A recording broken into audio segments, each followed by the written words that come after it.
What's up, YouTube?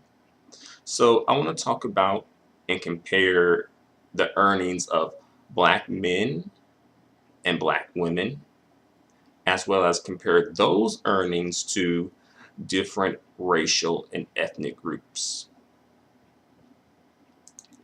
And the information that I'll be citing comes from the Bureau of Labor Statistics report called Highlight of Women's Earnings in 2017. This report may be slightly dated, but good nevertheless. This is the most up-to-date report that I could find. So let's get into this actual report. And there's different segments and parts of this report, but I'm just going to concentrate mainly on the racial, earnings based on racial and ethnic categories. Okay. So here we go. Earnings by race and ethnicity. So, as you can see, based on the chart, Asian women and men earn more than their white, Black, and Hispanic counterparts in 2017. Among women, white women earned about 88% as much as Asian women did. And in terms of dollars, white women earned $795 versus Asian women who earned $903 as weekly earnings. Black women earned 73% of what Asian women earned, which amounts to about $657.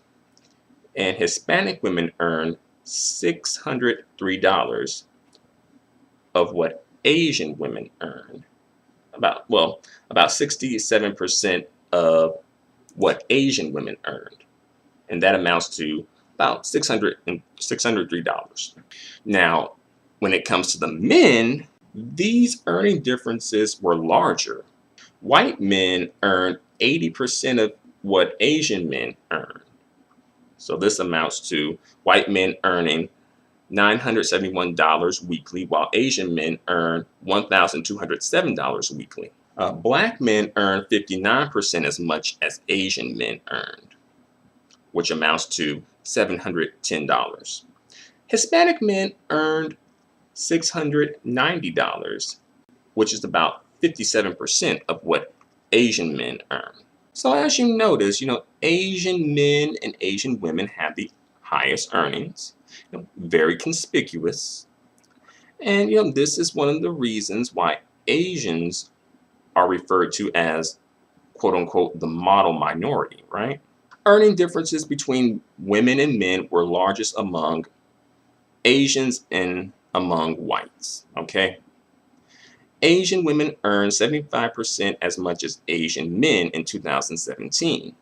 And white women earn 82% as much as their male counterparts. All right. So notice if you look at the chart, look at the section for white and Asian, you'll notice that when it comes to the women and the men in those respective categories, there seems to be a larger gap in terms of pay compared to Black and Hispanic men and women. So this report goes on to say, in comparison, Black women had median earnings that were 93% of Black men's earnings. Look at that, look at that section. Notice that is among Black men and Black women, the gap is the smallest. The earnings gap is the smallest, right? It's something to really take note of. Other racial and ethnic groups have larger disparities in earnings. Why is that? Also this could low-key play a factor in gender role confusion, perhaps, and like how Black men and Black women may interact with each other at times. But let me continue. Women's earnings have increased considerably among the major race and Hispanic ethnicity groups since 1979. the first year for which comparable data for whites, blacks, and Hispanics are available, with white women experiencing the greatest earnings growth. I wonder why that is. I suspect that this may have something to do with affirmative action. And I do hear people say that white women benefit the most from affirmative action, and as well, they're not shamed for being beneficiaries of affirmative action. Very interesting. So from 1979 to 2017, inflation adjusted median weekly earnings, also called constant dollar earnings, increased by 37% for white women, by 23% for black women, and by 22% for Hispanic women. For white and black women, gains tapered off around 2004. Since that time, white and black women have seen little to no net growth in earnings. Hispanic women's earnings, on the other hand, have remained on an upward trend, although substantial earnings growth for them did not begin until the late 1990s. So I wonder why, the white and black women's earnings tapered off. I assume that it could have something to do with perhaps a glass ceiling of some sort. That could be a factor. And I just think perhaps Hispanic women haven't reached that area just yet because they're still on the lower end of the earning spectrum and on the lower end of the corporate ladder. So perhaps they haven't reached that just yet. Long-term trend in men's earnings have been quite different than that for women. Inflation-adjusted earnings for white and black men trended down from 1979 through the first part of the 1990s, followed by a period of growth that stalled in the early 2000s. I assume perhaps that stall could have partially been because of September 11th. That could have played a factor because once that happened, that affected a lot of businesses in the United States. And as well, the housing market crashed too. That could play a factor too. As far as the trend down from 1979 to the first part of the 1990s, perhaps Reaganomics? I'm not sure about that. To be fair, the 80s, probably is not, my era, so to speak, right? But perhaps some people who lived through the 80s, perhaps a little older than me, well, yeah, a little older than me, perhaps they can shed some light on why that perhaps is. All right, so next, for Hispanics, or Hispanic men, earnings also declined through the mid-1990s, then began to trend up over the full period 1979 through 2017.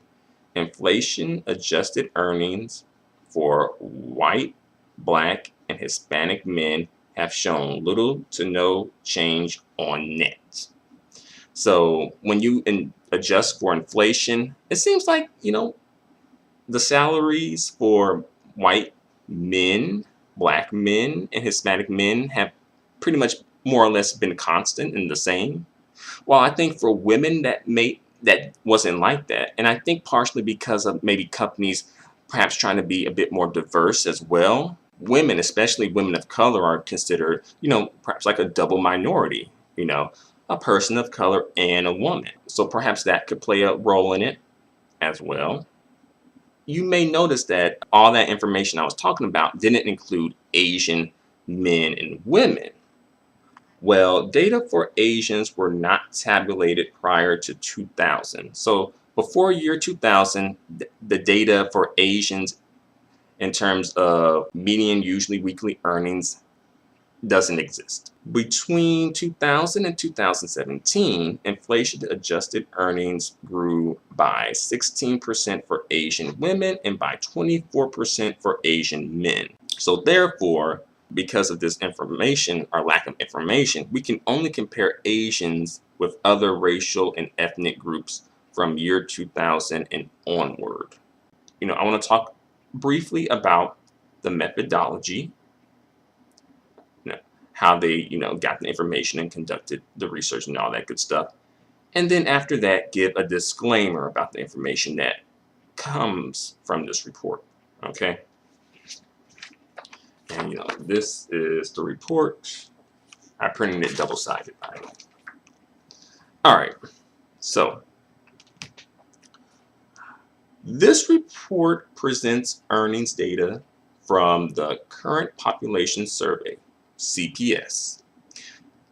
And CPS is a national monthly sample survey of about 60,000 eligible households. And it's conducted by the Census Bureau, the U.S. Census Bureau, for the U.S. Bureau of Labor Statistics. All right.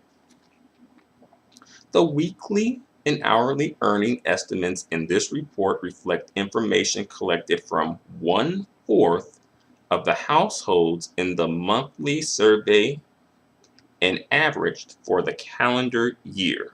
Okay.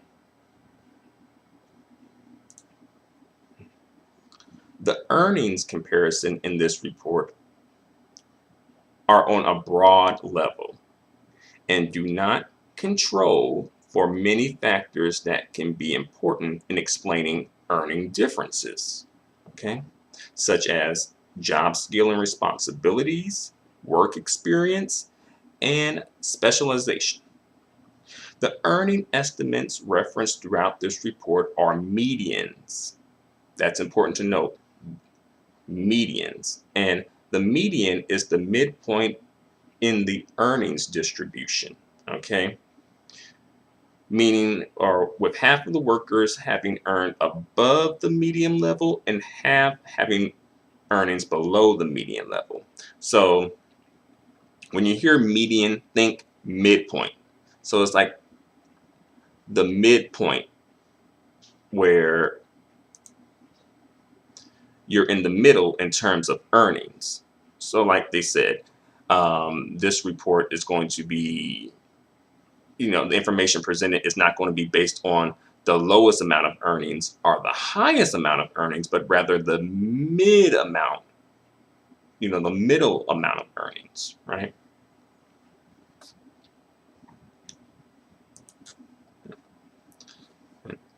The earning comparisons in this report are not restricted to workers with otherwise comparable characteristics and comparable jobs.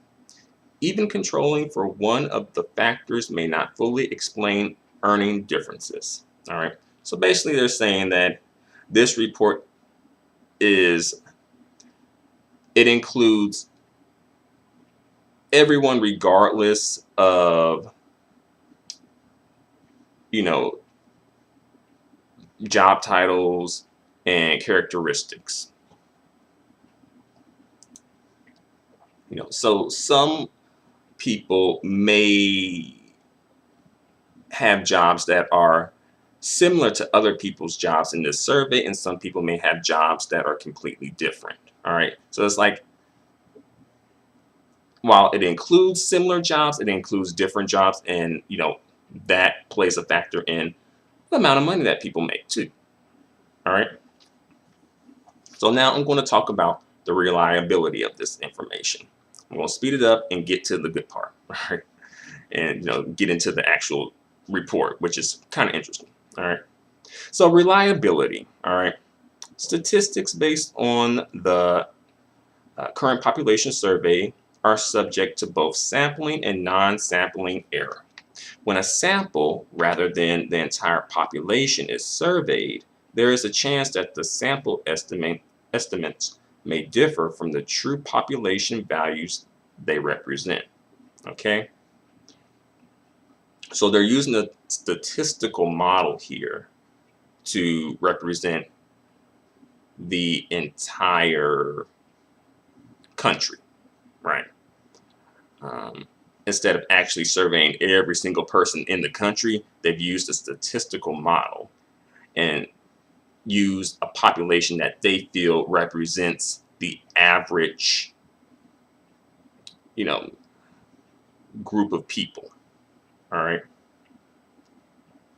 Readers should be aware that because of sampling error, Apparent differences between estimates for two or more groups or categories may not be statistically significant and therefore not meaningfully different from one another.